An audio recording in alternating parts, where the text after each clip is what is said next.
वहीं income tax bill, नया आयकर बिल लाने की योजना, अगले हफ्ते आएगा नया income tax bill. Tax payers की सुविधा के लिए नया बिल भी लाया जाएगा, ये भी वित्त मंत्री की तरफ से कहा गया है। इसके अलावा किसानों के लिए भी बड़े ऐलान हुए हैं। कृषि उत्पादकता बढ़ाने पर भी जोर, दालों में आत्मनिर्भरता के लिए नीति और दाल उत्पादन के लिए स्पेशल मिशन की भी बात कही गई है। केंद्र की एजेंसियां 4 साल में दाल खरीदेंगी। सब्जी फल का उत्पादन बढ़ाने पर भी जोर है। 100 जिलों में प्रधानमंत्री धन धान्य योजना, बिहार में मखाना बोर्ड बनाने का ऐलान भी किया गया। एक नया आयकर विधेयक प्रस्तुत करने का भी प्रस्ताव करती हूं। मैं भाग 6 में अप्रत्यक्ष कर सुधारों और प्रत्यक्ष करों में किए जाने वाले परिवर्तनों का विस्तृत विवरण दूंगी। किसान क्रेडिट कार्ड KCC से 7.7 करोड़ किसानों, मछुआरों और डेयरी किसानों को अल्पकालिक ऋणों की सुविधा मिलती है। संशोधित ब्याज सब्सिडी योजना के अंतर्गत किसान क्रेडिट कार्ड के माध्यम से लिए जाने वाले ऋणों के लिए ऋण सीमा 3 लाख से बढ़ाकर 5 लाख कर दी जाएगी।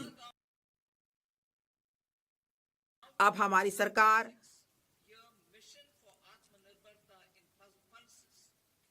तूर, उड़द और मसूर पर विशेष ध्यान के साथ 6 वर्षीय दलहनों में आत्मनिर्भरता मिशन प्रारंभ करेगी।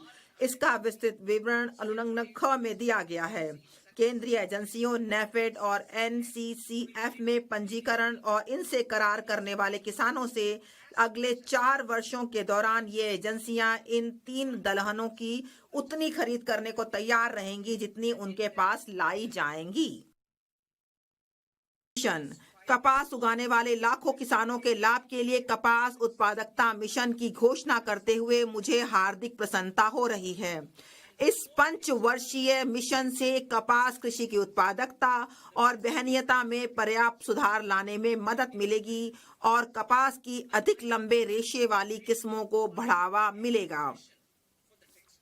किसानों को विज्ञान और प्रौद्योगिकी की सर्वोत्तम सहायता उपलब्ध कराई जाएगी। वस्त्र क्षेत्र के लिए हमारे 5F के समेकित विजन के अनुरूप इससे किसानों की आमदनी बढ़ाने में मदद मिलेगी और भारत के परंपरागत वस्त्र क्षेत्र में नई जान फूंकने के लिए गुणवत्तापूर्वक किसान की निरंतर आपूर्ति सुनिश्चित होगी। वहीं न्यू टैक्स रिजीम को लेकर बड़ा ऐलान हुआ है। 12 लाख तक की आय पर कोई टैक्स नहीं लगेगा। 12 से 15 लाख तक की आय पर 15% टैक्स, वहीं 15 से 20 लाख तक की आय पर 20% टैक्स और 20 से 25 लाख तक की आय पर 25% टैक्स लगेगा। 30 लाख के ऊपर की आय पर 30% टैक्स लगेगा।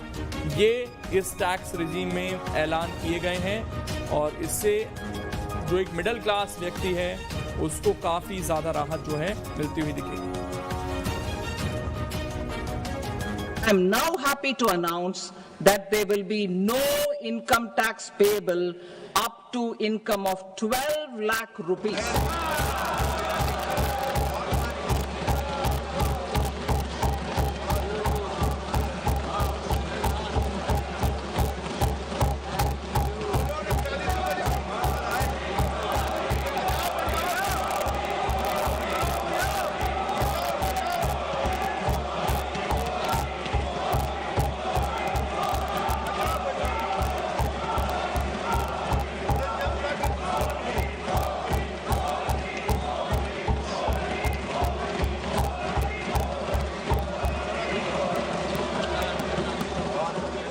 So, average income of 1 lakh per month other than the special rate income such as capital gains under the new regime. This limit will be 12.75 lakh for salaried taxpayers due to the standard deduction of 75,000. 0 to 4 lakh rupees nil, 4.8 lakh rupees to 4 to 8 lakh rupees 5%, 8 to 12 lakh rupees 10%, 12 to 16 lakh rupees 15%, 16 to 20 lakh rupees 20%, 20 to 24 lakh rupees 25%, and above 24 lakh rupees 30%. वहीं budget में शिक्षा के क्षेत्र में बड़ा ऐलान। IIT की अगले साल 6500 सीटें बढ़ाने का ऐलान। मेडिकल कॉलेज में अगले 5 साल में 75,000 सीटें जोड़ी जाएंगी। 500 करोड़ के एक AI संस्थान की स्थापना होगी। ये भी इसमें एक बड़ा ऐलान हुआ है। IIT की अगले साल 6500 सीटें बढ़ाने पर भी जोर दिया जाएगा।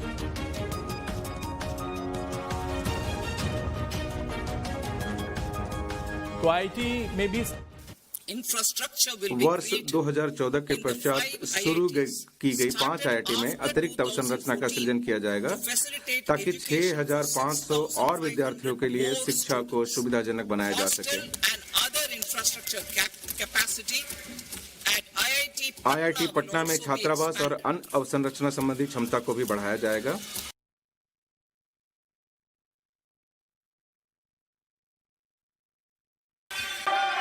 Center of Excellence in AI for शिक्षा Education. हेतु एआई में उत्कृष्टता केंद्र।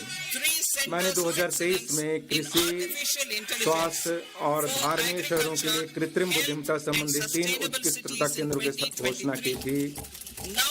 अब 500 करोड़ के कुल परिव्यय से शिक्षा हेतु कृत्रिम बुद्धिमत्ता संबंधी एक उत्कृष्टता केंद्र स्थापित किया जाएगा।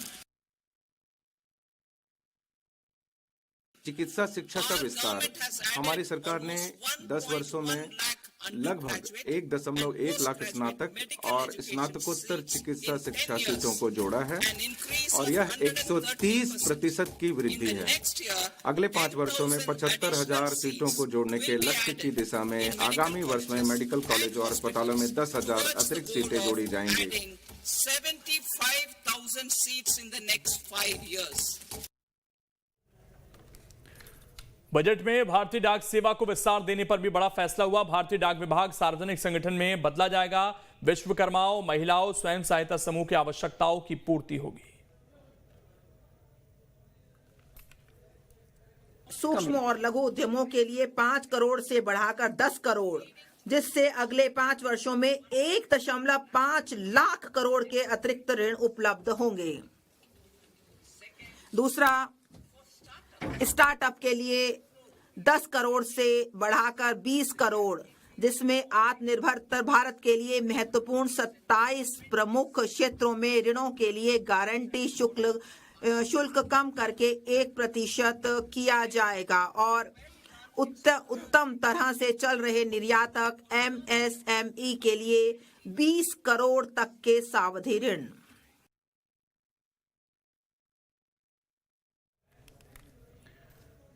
वहीं एमएसएमई सेक्टर के लिए भी ऐलान हुए। स्टार्टअप के लिए 10,000 करोड़ का फंड, नेशनल मैन्युफैक्चरिंग मिशन का गठन, छोटे कारोबारियों को 5 करोड़ तक कर्ज दिया जाएगा। नए उद्योगपतियों को 2 करोड़ तक का कर्ज, लोन की सीमा 5 करोड़ से बढ़ाकर 10 करोड़। स्टार्टअप के लिए लोन गारंटी शुल्क कम होगा।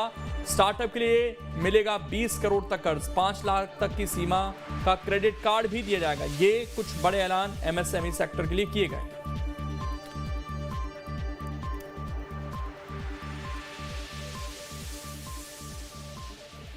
सूक्ष्म और लघु उद्यमों के लिए 5 करोड़ से बढ़ाकर